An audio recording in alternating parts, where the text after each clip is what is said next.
Habang si Kitty ay nakatanaw sa labas ng bahay at pinagmamasdan ang pagbagsak ng snow, siya ay nakakita ng kawawang bata at siya ay nakaramdam ng awa. At dali-daling kumuha ng gunting si Kitty at lumapit sa kanyang ina upang putulin ang buhok nito para ibenta at kumita ng pera. Oops! Baka gusto mo akong i-like, pakipollow naman ako. Salamat.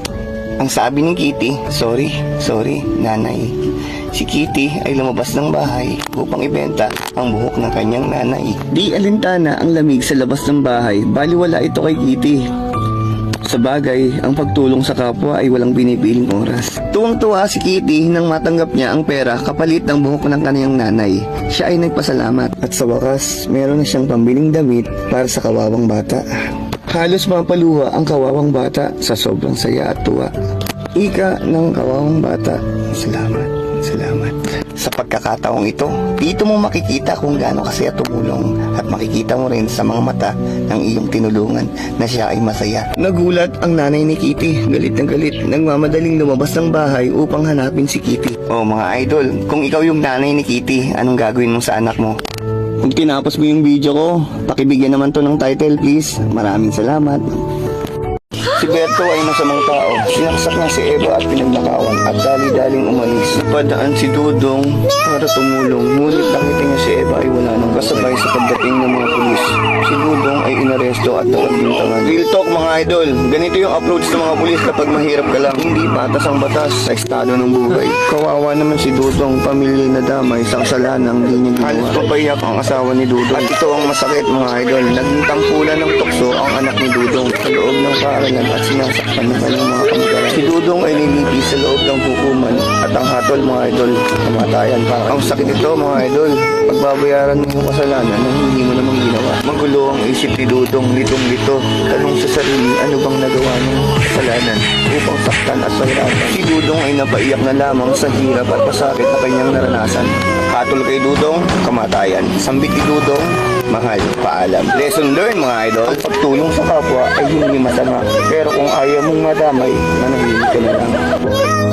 Isang malaking sunog ang naganap sa loob ng bahay ni Angel. At para makaligtas ang kanyang kabalanak mula sa loob, ito ay inihagis niya palabas ng bintana. Sa kasamaang palad, si Angel ay hindi nakaligtas at ang kanyang anak ay napunta sa bahay ang At dito, babaguhin ng tadhana ang buhay ng kambal na si Arnold at si Alan. Si Arnold ang naiwan sa bahay ampunan.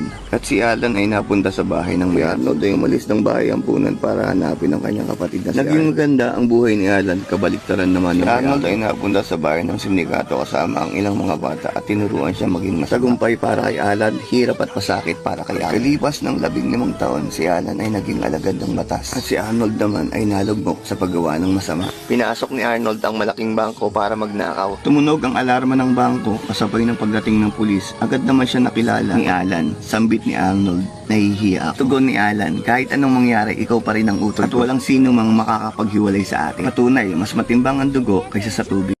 Si Toto ay isang lasinggero, tambay at walang pangarap sa buhay. Wala siyang ginawa kundi uminom ng alak araw-araw. Mga lasinggero, para sa itong kwento na to, si Toto ay nagmamaneho ng kanyang kotse habang nagmamaneho ay umiinom ng alak. At ito naman si Oka, kasama ang kanyang mama at papa.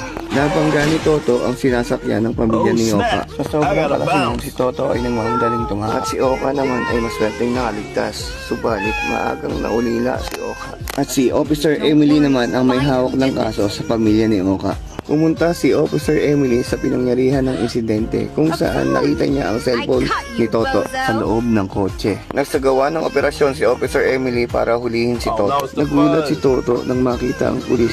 Nagmamadaling tumakas at tumakbo, ngunit sa katabaan ay hindi niya kayang takasan si Officer Ed. Si Toto ay nahatulan ng silya elektrika at si Oka naman nakamit niya ang hustisya para sa kanyang pamilya. Lesson learned. Si Michelle ay nagdadalang tao at ito ay anak ni Christian. Ganito katibay si Christian mga idol, napapailing na lamang si Michelle. Siya pa yung ganit, diba? Hindi masigmura ni Michelle ang pinagagawa ni Christian kaya umalis siya ng ospital at napagpasyahan niyang umuwi ng kanyang bahay. Masama ang loob ni Michelle, galit na galit mga idol, gustong manakit. Ako Christian, yari ka. Si Michelle pala marunong gumamit ng itim na kapangyarihan. Ito na mga idol, dinadasalan na ni Michelle yung manika at binuhusan na ng joy. Sa kasalukuyang eksena, si Christian ay napahindo. Nagulat siya, dumidikay siya ng bula. At hindi lang yon, ngayon, gamit ang lighter ay sinunog ni Michelle ang manika, mga idol. At naganap na nga ang nangyari, nasunog ang buong katawan ni Christian. Nagtagumpay si Michelle sa kanyang itim na pangangaraan. Lumapit si Christian kay Michelle para humingi ng kapatawaran, ngunit huli na ang lahat. At ang manika ay tinapon ni Michelle sa basurahan. Kasabay naman nasunog ang katawan ni Christian at naglaho na parang bula. Lesson learned, mga idol. Ang paghingi ng sorry ay hindi sapat sa pangunawa. Sino relate sa ganitong sitwasyon? Yung may asawa ka na, lumalandi ka pa. Yung tipong maling pag-ibig, sige pa rin, tuloy pa rin. Ang katimumeng! Sa bagay, hindi natin masisisi. Puro trabaho na lang kasi ang inaatupag ni lalaki. Pukin ang ina, kinikilig ang puta. Yun lang, hindi natin alam. May sekreto rin pala si lalaki. Paktay tayo dyan. Ay, papatso lang puta. Bading, swada. Nako po, Meng, lagot ka. Dinala mo pa yung lalaki mo dyan. May CCTV pala yung bahay mo. Yari ka. Nako po, yari kayo. Yung CCTV ng bahay mo, nakakunik pala sa cellphone ng mister mo. Yari Diyos ko kayo, po, galit na galit. Gustong manakit. Tuwang-tuwa ka pa, yari ka. Nako po, nandiyan na. Patay ka. Tangina, sinipa yung binto. Wasak. Ala, nakita nila. Puta, tumakas si kabayo, tumalon sa bintana. Nahuli ni gorilla. Putang ina, binugbog. Puta, sinapak si Miming, hinagi sa bintana. Patay, sinuntok. Yun lang. Bading pala parehas. Si Pokyo ay isang alagad ng batas at may asawang ubod ng ganda na si Tinay. Madalas si Tinay si Jim para i-maintain ang kanyang sexy at hindi lang yon, meron siyang sariling professional gym instructor. At para naman sa kanyang program, deadlift at planking with kasamang himas. Samantalang si Pokyo, pakain-kain lang ng donut habang naka-duty. Habang nagpapahinga ang gym instructor na si Leo, si Tinay ay sumayaw at nagpapakita ng motibo. Gusto yatang mabengmang ni Tinay. Tinawagan ni Pokyo ang kanyang asawa para kamustahin ang lagay ni Tinay. Si Tinay ay abala sa pang-aakit kay Leo. Lahat talaga ng lalaki marupok. Ang hirap tumanggi sa mga ganitong bagay. Makalipas ang 9 na buwan, walang kaalam-alam si Pokyo. Nagbunga ang kasalanan ni Tinay. Si Tinay ay nagpakita ng senyales na maaari na siyang manganak at dinala kaagad siya ni Pokyo sa isang klinik, ngunit hindi niya kaya dinala siya sa malaking ospital. At nang makalabas ang supling ni Tinay, nagulat ang doktor. Gulat na gulat, mga idol. At si Pokyo naman ay napasigaw at nagpang-abot sila ng janitor. Ang gulo naman ng kwento. Masayang naglalakad sa tabing dagat si Alan at si Ivana at nakasalubong nila si Julius. That trip to, mga idol, kaya pala umiiyak si Julius, may lihim na pagsinta. Masayang nagra-ride sa magkasintaan gamit ang magandang sasakyan ni Alan. Si Julius naman panay ang iyak. Ganito ba talaga pag broken kung ano-ano na lang naiisip? Yung tipong kinukutya, minamaliit, pinagtatawanan. Dito may inspire mga idol si Julius. Ika nga, kung hindi ka masasaktan, hindi ka matatauhan. Lahat ng samaan ng loob ay iniipon ni Julius at ginugol niya ang kanyang oras sa loob ng gym. Walang sinayang na oras si Julius sa loob ng gym. At makalipas ang 1 taon, at eto na ngayon si Julius, yung minamaliit, nilalait. Agad naman nakilala ni Alan at Ivana si Julius. Anak ng tokwa, mamang, swadang.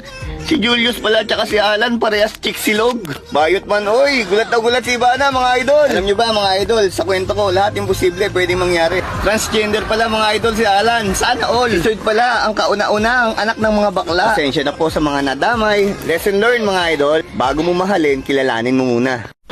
Gabi ng kabilugan ng buwan habang naglalakad ang mag-ama, sila ay may nakitang gintong dragon na sugatan at dinala nila ito sa kanilang bahay para gamutin. At nang magkamalay ang gintong dragon na si Shenlong, kanyang napagtanto na hindi lang pala panaginip ang nangyari sa kanya. Bilang ganti sa kabutihan ng mag-ama, si Shenlong ay nag-iwan ng gintong barya. Wika ng dragon bago umalis, ito ang aking handog. Dali-daling pumasok ang mag-ama sa loob ng bahay at sila ay nagulat sa mga gintong barya. Lesson learned, mga idol. Ang pagiging mabuting tao at pagtulong sa kapwa, yun dapat ang tinuturo sa mga bata. Mainit naman ang ulong Joshua, mga idol. Talo sa scatter, binanata na naman si Mary Jane. Aray, kawawang buntis. Binuhusan ang sabaw ng sopas. Pag ganyan kalupit ang sabaw mo, mas mabuti lumayas ka na lang kung gusto pang mabuhay. Ilong si Mary Jane sa gilid ng kalsada at tumubok para magpahinga. Nakaidlip siya sa sobrang pagod. Napadaan ng binatang si Jerry at kung saan nakita niyang natutulog si Mary Jane. Agad niya naman itong nilapitan at kinausap. Tanong ni Jerry, okay ka lang? Sinama ni Jerry si Mary Jane pauwi sa kanilang bahay. Makalipas ang 1 oras, nakarating din siya sa bahay ni Jerry. Ang bait ni Jerry, mga idol, binigyan siya ng damit para makapagpalit. Nilinis si Jerry ang sugat ni Mary Jane. Agad namang naramdaman ni Mary Jane ang kabutihan ng binatang si Jerry. Akala ni Joshua ganun-ganun na lang. Tumawag si Mary Jane sa impilan ng pulis para i-report ang nakit ng asawang si Joshua. Habang nagluluto si Jerry ay napaisip kung tama bang pangimasukan ng buhay ni asawa ni Mary Jane. Ganito ba talaga pag in love, lahat gagawin? Kumahanap si Jeric ng extra trabaho para pagpapawitan ng ekstrang pera. At pagkatapos niyang magtrabaho, pumunta si Jeric sa grocery para bumili ng karne. Habang naglalakad papauwi ng bahay si Jeric, napaisip na naman mga idol. Totoo pala yun mga idol, kapag tumibok ang puso, wala ka nang magagawa kundi sundin ito. Anak ng tokwa, tinamaan talaga si Jeric mga idol. Alagay na rin ang loob ni Mary Jane sa loob ng bahay ni Jeric. Siya na rin ang gumagawa ng gawaing bahay. Siya na rin ang nagluluto at wawalis at kung ano-ano pa. Naniniwala ka ba kapag mabait ka, pagpapalain ka? Nakahukay lang naman si Jeric ng gintong barya. Dinala niya ito kay Mary Jane para ipakita. Sa sobrang saya ni Mary Jane, napayakap pa nga kay Jeric mga idol. Ayon sa aking kwento, si Jeric pala ang pangalawang pag-ibig ni Mary Jane mga idol. O mga babae, kung bigo ka sa unang pag-ibig, deserve mong lumigaya sa pangalawang pag-ibig. Sa bandang huli, si Joshua ay nakulong at pinagbayaran ng kanyang pagkakasala. Unawa, ang mga tauhang nabanggit sa aking kwento ay katang-isip lamang.